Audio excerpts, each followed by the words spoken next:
Who's really winning this war between Blake Lively and Justin Baldoni? The powerful smear machine is still going, but what's really crazy is this new person she hired. We got a lot to discuss.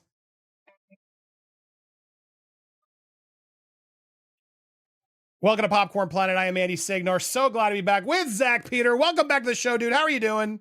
I'm good. How are you? Well, better than Blake Lively, at least. Yeah, well, I was going to say I'm burnt out. Honestly, that's why we pre-taped this. That's why I'm on vacation this week. So I appreciate you. I'm sure you've been there where it's just like sometimes the YouTube machine, if you do it too much, you got to take a break. You know what I mean? Everybody take a mental break when you need it. I sensed I needed it after last week's LA trip and everything else. So very grateful you're here. I thought, let's just have a conversation. The fans seem to like when we talk. And I wanted to sort of do a state of the case of where things go.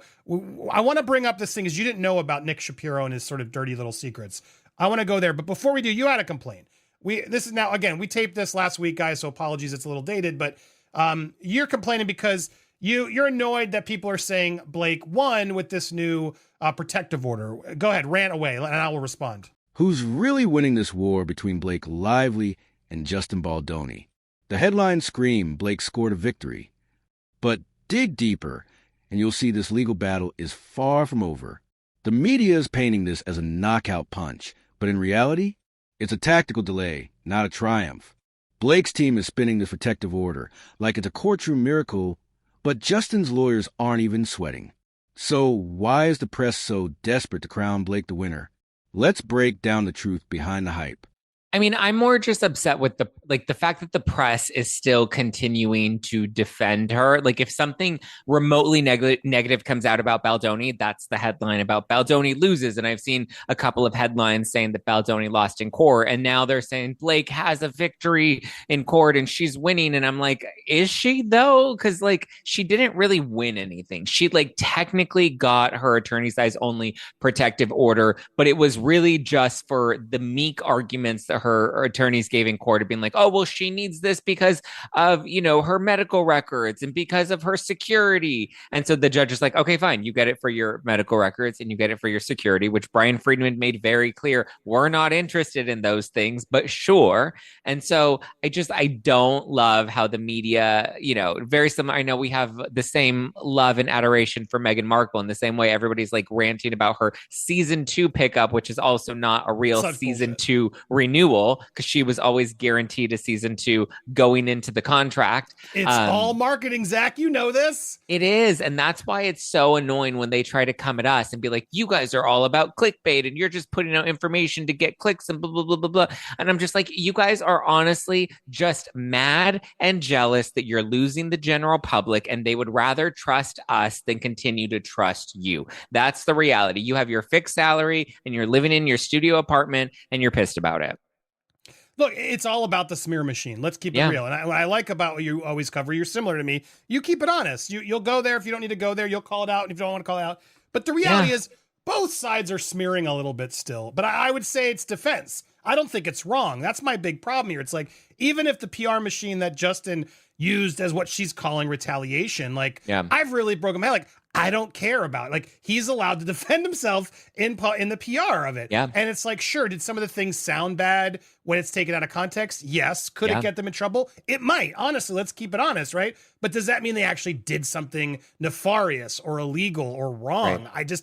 I don't believe they did. Even if they planted some seeds. If they were putting out the truth, I got no beef with that. That's not the problem, right? That's my issue. So what's so frustrating is Blake constantly doing that. I will say, though, it did feel like a slight win for Blake, but I wouldn't say it was a loss for Justin, which some are out there saying, right? Because, Friedman was clearly asking for something. They didn't get it. The burden's now going to be on them more. And hopefully Blake is honest, but I don't trust her. She's going to stamp that attorney's eyes on everything, claiming everything's private. Are you worried?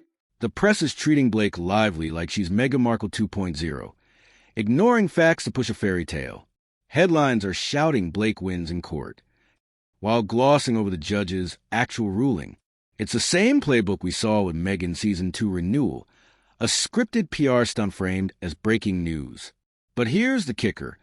The public isn't falling for it anymore. They're turning to independent voices like ours because the mainstream media's credibility is crumbling, and that terrifies the Hollywood machine.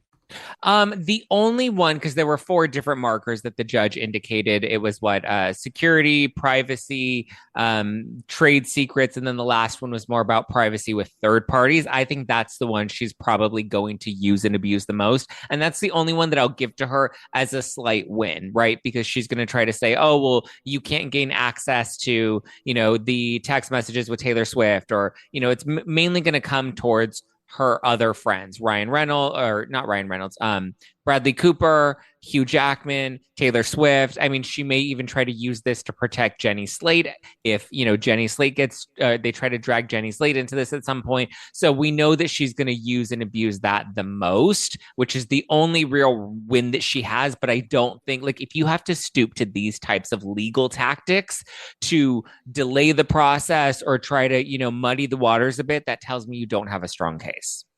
Well, yeah, I agree. We're on the same page on all this, but this CIA alum that they brought up, I want to go there a little bit and talk about it with you because there's been a lot of questions about who this Nick Shapiro guy is.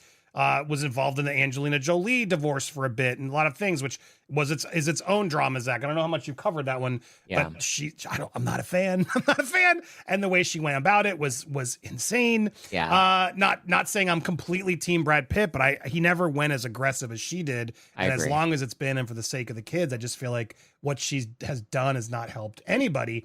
It's been so petty. But anyway, he's been involved in a lot of things, but this was one Kim brought out to my attention. I know some of the fans, you may already know this, but did you know about this Airbnb thing?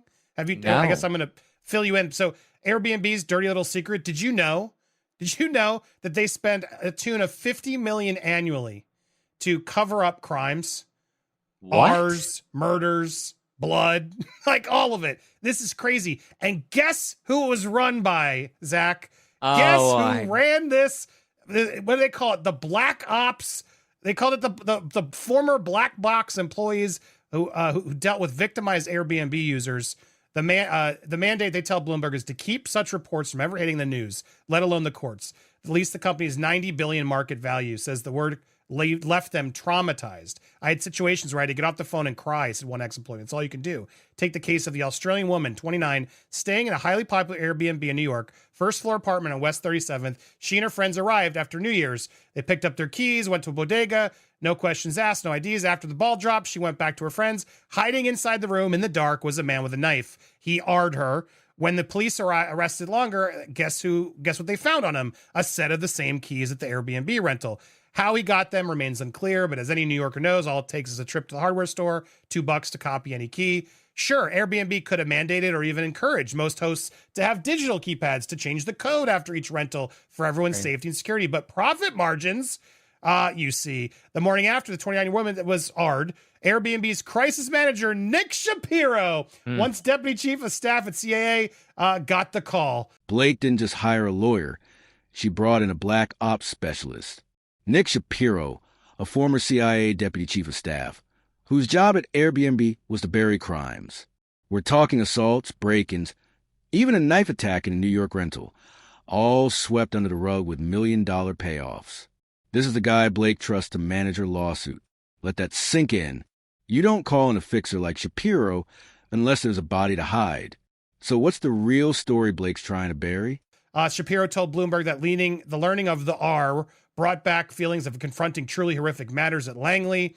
Within hours, Airbnb moved this young woman to a hotel, flew her to... Anyway, long story short, they paid her $7 million in exchange for silence. And that's what this whole company does. Apparently, Airbnb has no one wants to talk about this. I don't even know if they'll let me put this out, Zach, but this is like a major secret problem that has been dust away forever. And of course, who was hiding up the cover up? It was Nick Shapiro. So when you see these sort of conspiracy things come forward and you realize the dirty secrets and things that he's been covering up, does it surprise you that Blake Lively brought this type of guy in to do it? I don't think this looks good for her. I know she thinks that, she brought in the big guns, but now that, he's been exposed, we now see the Achilles heel here. We see that he is this guy that's tied to all these different controversies and cover-ups, that to me, that doesn't help her case because it just makes it look like she has something guilty. When his past is covering up crimes for Airbnb, then that tells me that you don't need a cleanup guy if there's not a mess to clean up. Mm-hmm. Blake's entire lawsuit hinges on one claim. that Justin retaliated against her for speaking out. But here's the catch: she never spoke out. Not until after she filed her CRD complaint. So how can Justin retaliate against a claim that didn't exist? It's like accusing someone of stealing a phone you haven't even bought yet. Meanwhile, Blake's team is leaking stories, twisting narratives, and smearing Justin in the press. The hypocrisy? It's glaring. And her allies keep accidentally exposing her lies. Yeah, Not looking good. It's weird. It's a weird company to be in.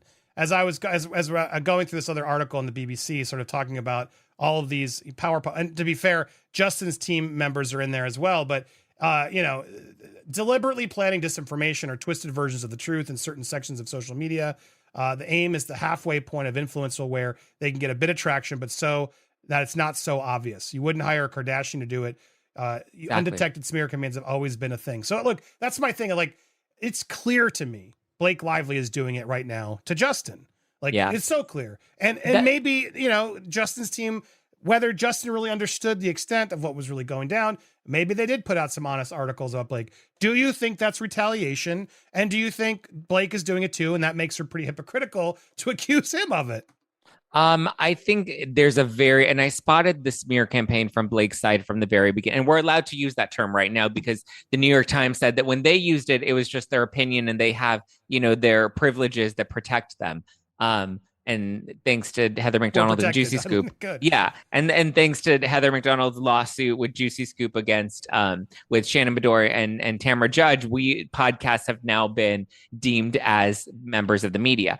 But so I think with Blake Lively, every time I want to give her a sliver, like I want to believe her, I just revert back to the fact that like she is playing a very dirty media game. The press is very clearly on her side, as we've seen, and it's very obvious that people in Hollywood wanted to protect her at first until they realized it was bad business for them. But like in order for her to prove that Justin Baldoni had this retaliation complaint against her, like her argument is three pieces. Her entire case is built on the harassment, which is then linked to the smear campaign, which is then linked to the retaliation. And so in order to have the campaign and to prove her case, she has to prove that he specifically retaliated against her for speaking out about the harassment, which she didn't do until the CRD complaint, which again is such a fatal flaw in her case. Like, there was no public mention of this alleged harassment that she's now claiming. So how did he retaliate against you? Like, what was the retaliation against? What was it for? Because if she never outed this, if she never talked about this, then that doesn't make sense. Blake's legal strategy is crumbling in real time. Every win she gets just reveals another contradiction. Nick Shapiro's dirty tricks only work when nobody's looking, but now everyone's watching. Meanwhile, Justin's team is sitting on a mountain of evidence. Texts, emails, witnesses. The real smoking gun? It's not what Blake's hiding. It's what she can't hide anymore. And when it drops, this whole house of cards is coming down.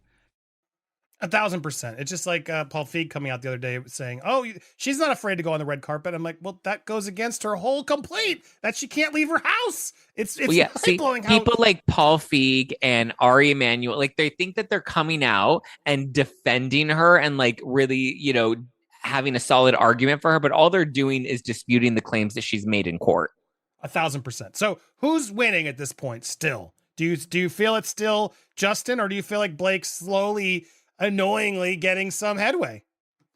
I mean, I think overwhelmingly Baldoni is still winning. We still have the media PR tricks, the smoke and mirrors where they're trying to present this guise that she's ahead and she's winning and there's a smoking gun that's coming. But like, I'm still waiting for her to drop the smoking gun. As of right now, I think Baldoni has a stronger case. I think he has the best evidence going into this should we get to trial. And I think the further we go, the more it digs into her side of the court here. And I don't think the more we dig, the more it's going to help her.